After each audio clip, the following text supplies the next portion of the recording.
UP के विधानसभा चुनाव से पहले अनुसूचित जाति के वोटरों को अपना बनाने के लिए बीजेपी अब भीमराव अंबेडकर के नाम पर स्मारक स्थल बनाने जा रही है, जिसका शिलान्यास राष्ट्रपति स्वयं खुद करेंगे।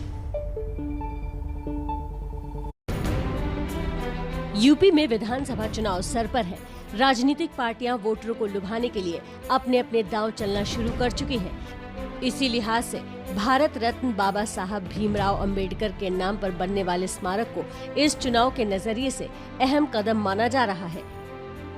यूपी में एससी वोटरों पर बीजेपी की नजर है, जिसके तहत आज राष्ट्रपति रामनाथ कोविंद भीमराव अंबेडकर सांस्कृतिक केंद्र का वर्चुअल शिलान्यास करेंगे। अंबेडकर सांस्कृतिक केंद्र के नाम से बनने वाले स्मारक में भीमराव अंबेडकर की 25 फीट की मूर्ति स्थापित की जाएगी। करीब 50 करोड़ की लागत से बना ये सांस्कृतिक केंद्र एससी वोट के लिए बड़ा कदम है। राष्ट्रपति रामनाथ कोविंद इसका वर्चुअली शिलान्यास करेंगे, तो ऐसे में तैयारियां जोरों पर हैं। ये भी कहा जा रहा है कि चुनाव के ठीक पहले अंबेडकर संस्कृति केंद्र बनाने के पीछे का मकसद कहीं न कहीं चुनावी है और कहीं न कहीं दलित वोट बैंक को साधने के लिए भारतीय जनता पार्टी का एक पैंतरा है। हालांकि बीजेपी इसे बनाने के पीछे दलितों के सम्मान की बात बता रही है, तो वहीं विपक्ष इसे सियासी चाल बता रहा है। अभी तक इनको याद नहीं आया बाबा साहब भीमराव अम्बेडकर की। अब इनको वोट की राजनीति देखिए, ये जो कोरोना का काल चला है और जिसमें लोगों को दवा नहीं मिली, जिसमें ऑक्सीजन नहीं मिला, तो ये कोई न कोई शगुफा ले आएंगे। इससे जनता को असर नहीं पड़ने वाला है। बीजेपी हिंदुत्व के मुद्दे के साथ साथ जातिगत समीकरण साधने की पुरजोर कोशिश में लगी है। तो अब देखना ये होगा कि दशकों से बीएसपी के प्रमुख वोट बैंक रहे एससी वोटर बीजेपी के इस कदम से कितना टूटते हैं। तो हमारे साथ इसी खबर पर रणवीर सीधे लखनऊ से जुड़ गए ग्राउंड जीरो से ज़्यादा जानकारी के साथ। रणवीर, इससे पहले मोदी सरकार ने दिल्ली में अंबेडकर इंटरनेशनल सेंटर बनाया, अंबेडकर मेमोरियल बनवाया।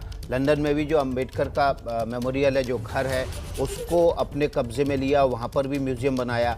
लेकिन अब यहाँ पर जब अंबेडकर का स्मारक बन रहा है, तो फिर इतनी राजनीति क्यों है? देखिए विकास, अगर यूपी की बात करें तो ये पहला मौका नहीं है कि जब कोई मूर्ति लग रही है उस पर विवाद हुआ।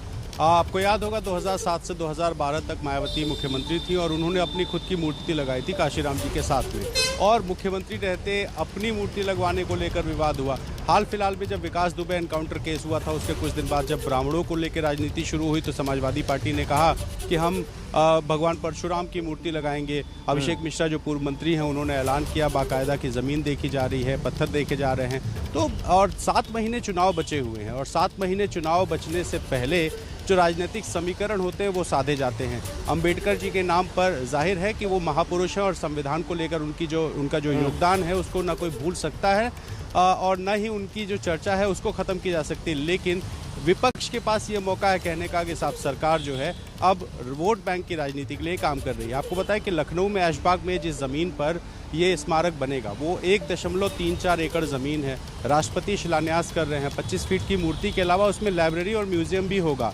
तो और एक कन्वेंशन हॉल भी होगा, ताकि वहाँ पर अंबेडकर से जुड़े जो विचार हैं उन पर चर्चा की जा सके। अंबेडकर जी की अस्थियाँ भी रखी जाएंगी। तो एक बड़ा फैसला है, और लेकिन कहीं ना कहीं जब भी कुछ इस तरह का मूव होता है कि कोई महापुरुष से जुड़ी कोई बात होती है, तो जाति जोड़कर देखा जाता है और इसकी सियासी मायने तो ज़रूर निकलते हैं। और कुछ ऐसा ही आज के दिन भी हो रहा है, जब अंबेडकर स्मारक का शिलान्यास अब से थोड़ी देर बाद राष्ट्रपति रामनाथ कोविंद करेंगे। जी रणवीर, तो अंबेडकर की इस मेमोरियल को लेकर सियासत निश्चित रूप से होगी, क्योंकि चुनाव में अब 7 महीने बाकी हैं। ऐसी सूरत में जाहिर तौर पर बाकी दल भी जो अनुसूचित जाति और जनजाति के वोट हैं उनको अपनी तरफ खींचने की कोशिश करेंगे। ऐसे में बीजेपी की मंशा पर सवाल उठाए ही जाएंगे। लेकिन रणवीर, आपका बहुत बहुत शुक्रिया इस अपडेट के लिए।